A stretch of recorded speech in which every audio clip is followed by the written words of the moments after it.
Hello, YouTube. I promised I was going to do the Jaws thing this week, and you know what?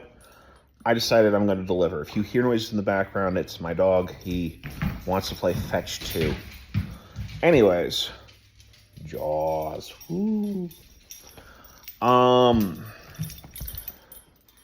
There's been a discussion over the last, I want to say, maybe decade or so, that I've noticed online and in a few places in my real life where people talk about Jaws as not a horror film, which is very strange to me. It's kind of like the whole Die Hard Christmas argument, but even weirder because Jaws is clearly a horror movie.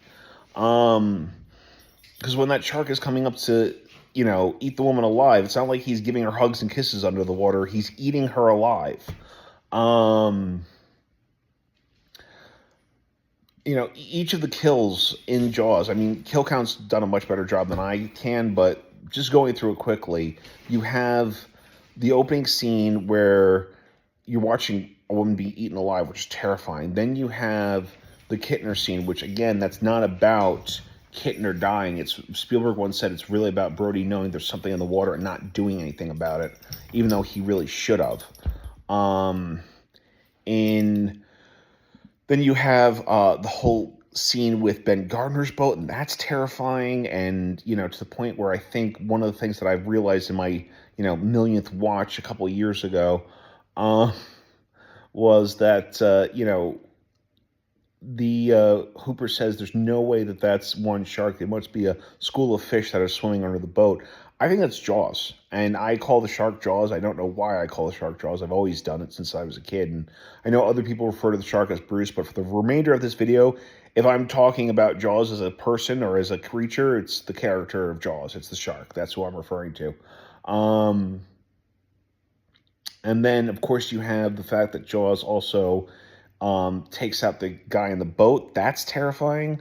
When you see him come out of the water and he's, chewing down on the guy. I mean, just absolutely terrifying. There's a lot of horror within Jaws and its sequels. In fact, I actually did a review, or I may post this because I remember meeting some people out in Martha's Vineyard this year, because that was an amazing time. Once again, thank you, Amanda, for letting me go to Martha's Vineyard with you. That was just, I will take that trip for the rest of my life and cherish it because it was just amazing. It was like, because they really did it up and everything was Amity Island this, Amity Island that. So it was so much fun. But the thing I will say about Martha's Vineyard is, I met these people, like, I think her name was Liz, and it was just so wonderful to talk with them. And they did this whole thing where they asked me about the sequels. And I went over them. 4 is less we speak of Jaws the Revenge, the better. Sorry to those two people who claim that they like it, but I think they just say that to drive me nuts. Jaws 3, I always felt, was an underrated film. I love that movie. I know it's awful, and I know people hate that movie, but I love Jaws 3. Louis Gossett Jr., may he rest in peace. He was brilliant in that movie. I think he passed away a few years ago. Anyways,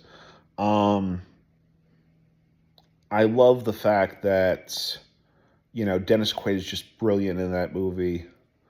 The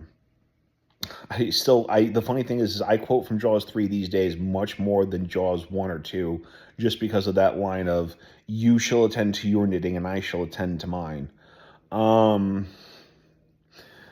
Philip Fitzroy, how hilarious you are. And again, even with Jaws 3, they could have easily made that character just a Quint wannabe, because that's basically what Philip Fitzroy is. He's basically Quint 2.0, but both the actor, the writer, and Joe Alves made that nothing character into something kind of memorable and funny.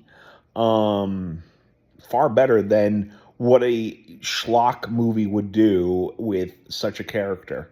Jaws 2 is this sort of, slasher movie version of Jaws with, the teens on the boat and Jaws going after the teens like a, Jason Voorhees or Freddy Krueger or Michael Myers. But yeah, again, it's a horror franchise. It's a horror movie, and it's absolutely terrifying. When I was a kid, I was terrified of it. As an adult, it doesn't scare me anymore, but it makes me wonder and enjoy and love every second of that movie. The first one especially, but 2 and 3 I still love and enjoy. Nobody, I've never once, because Amanda recently was like, I don't remember 3. I want to watch 3. I'm not going to say no. I put on 3 and we watched it. And I was very happy with every, joke and moment, and just seeing the whole movie again is just, it was wonderful. Those things. So those are kind of my Jaws thoughts on Jaws and the Jaws franchise. I may do more about horror, that, or what I call horror non-horror movies, like The Predator, or actually the original first one, which was just called Predator. I realize that there's a movie called The Predator. Anyways, I'm talking about the 1980 whatever film with Schwarzenegger. That one. Terminator is also a horror movie to me. Blade, and the Blade the series also has some really scary moments, and I'll go into that maybe. But let me know if you guys want me to another sort of YouTube series about horror, non-horror, and talk about the movies that scare me. Even though, like, case in point, one of the films that I will kind of tease and talk about, and if you guys want me to talk more about it, I will, is Usual Suspects, which is on the surface a crime drama that isn't scary at all until you realize Kaiser Soze is the devil and everyone's working for him. Everyone in that movie. And then you're like, oh, wow. Gee, I'm getting chills down my spine just thinking about it. And it's just like this creepy moment where it's like, holy crap, he was playing everybody this entire time. But yeah, like I said, if you want me to do more horror, not horror, let me know. If you want me to do more on Jaws, I can do a whole series on Jaws. Let me know that too. But anyways, hopefully you like what you see and enjoy. But anyways, once again, Jaws is fantastic. It is definitely a horror movie, no matter how you slice it. And it is I still can't watch that opening scene without being terrified of that woman being eaten. I've seen it a million times, and every time the woman starts screaming, I feel bad for her because she didn't deserve, well, none of them deserve to die. Kittner, same thing. Like, yeah. Anyways, until next time, if you enjoy, and I will talk to you guys later. Bye.